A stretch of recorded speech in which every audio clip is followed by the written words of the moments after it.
Hello, history detectives, and welcome. Today, we are on the trail of a very, very strange case. Our mystery takes us all the way to a quiet little village in the mountains of Japan, where a secret is buried, literally. Okay, you might want to sit down for this one, because our main question is a real head-scratcher. According to a local legend, Jesus Christ didn't die on the cross. Nope. The story says he escaped, traveled across the entire world, and lived out the rest of his days in Japan? So here it is, the scene of our mystery. In this village, called Shingo, you'll find these two grassy mounds. And the local story? It says one of these is the tomb of Jesus, who supposedly lived right here until he was 106 years old. And the other one? Well, that's supposedly for his younger brother, Isukiri. So what on earth could make anyone believe such an incredible story? All right, every good detective knows you have to start with the clues. And believe me, this village has some fascinating ones that have puzzled people for years. So let's open up our case file and look at the 4 key pieces of evidence. Our first clue is hiding in the village's old name. See, before it was Shingo, it was called Hirai. Now just say that out loud. Hirai. Sound like anything to you? Well, some people thought it sounded an awful lot like the word Hebrew, the ancient people of Israel. Coincidence? Maybe. Or maybe it's our first big lead. Let's move on to clue number 2. For centuries, this village had a really unique custom. The very first time a new baby was taken outside, a parent would draw a small cross on its forehead with ink, for protection. A cross? In a Japanese village with no known Christian history?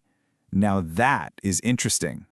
Okay, detective, this next clue is a huge one. In Japan, old families have special symbols called kaman, kind of like a family logo. Well, guess what? Some of the oldest families in this village used a crest that looks exactly like the Star of David, a very important symbol in Judaism. How did that symbol end up on a family crest in the middle of rural Japan? The plot thickens. And for our final clue, you gotta listen really closely. In the old local dialect, the word for dad was aya, and the word for mom was appa. Turns out, those words sound incredibly similar to the ancient Hebrew words for father and mother. It's like a secret code, hiding in plain sight. So with all these weirdly specific clues, you have to wonder, where did this story even begin? I mean, a story this wild doesn't just pop up out of nowhere. The answer, it turns out, is in a set of mysterious ancient papers. The whole legend really took off because of something called the Takeuchi documents. Back in the 1930s, a man revealed these texts saying they told the secret history of the world, a history you definitely won't find in your school books. And one part of that story would change this little village forever. So, according to these documents, here's the big twist. The story says Jesus had a younger brother named Isukiri, who happened to look exactly like him. And in this incredible act of brotherly love, Isukiri secretly took Jesus' place on the cross. Meanwhile, the real Jesus supposedly escaped, traveling thousands of miles across Siberia to finally settle down and live a long, quiet life in Japan.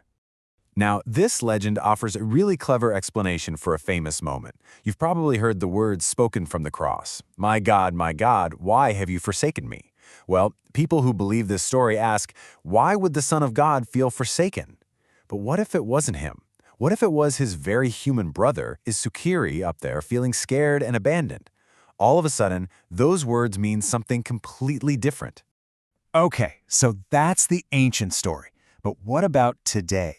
Let's fast forward and see how this incredible legend has become a living, breathing part of modern life in the village of Shingo. And get this, the legend says that after he got to Japan, Jesus changed his name, married a local woman, and had 3 daughters. And for generations, the very land these tombs are on has been cared for by the Sawaguchi family. They are said to be his direct descendants. For them, this isn't just a story, it's their family tree. Every year in June, the village holds the Kiristo Matsuri, which means the Christ Festival, but it's totally different from any Christian ceremony you've ever seen. A Japanese Shinto priest leads the whole thing, chanting prayers to honor the spirits. Then, women in traditional kimonos perform an ancient folk dance called Nanya Doyara all around the tombs. It's this beautiful, amazing mix of different cultures and traditions. Now, while the festival is a very respectful ceremony, the village also has a ton of fun with its unique story. The legend has become a huge part of the town's identity, and they've come up with some really creative ways to share it with the thousands of visitors who come to investigate the mystery themselves. You can stop for a bowl of Christ ramen, which even comes with a little topping shaped like the Star of David. Then you can pop into the gift shop, cleverly named the Christ Stop, for souvenirs.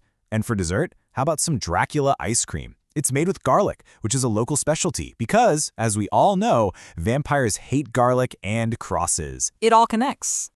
So, after looking at all the clues in the story, we have to ask the big question. Is any of this real? Did Jesus actually live in Japan? Well, you know what? Maybe that isn't the most important question after all. I think the biggest question visitors have is for the villagers themselves. What do the people who grew up with these tombs right in their backyard actually think about all this? Well, if you ask the locals, most of them will tell you they don't really believe Jesus is buried there. For them, the story isn't so much about historical fact, it's about something much closer to home, honoring their own ancestors. They see themselves as the protectors of these ancient mounds, which have been special to their village for a very, very long time, way before this story ever came along. So, what can we take away from this amazing mystery? Well, whether it's true or not, this legend has given the small village of Shingo a unique treasure.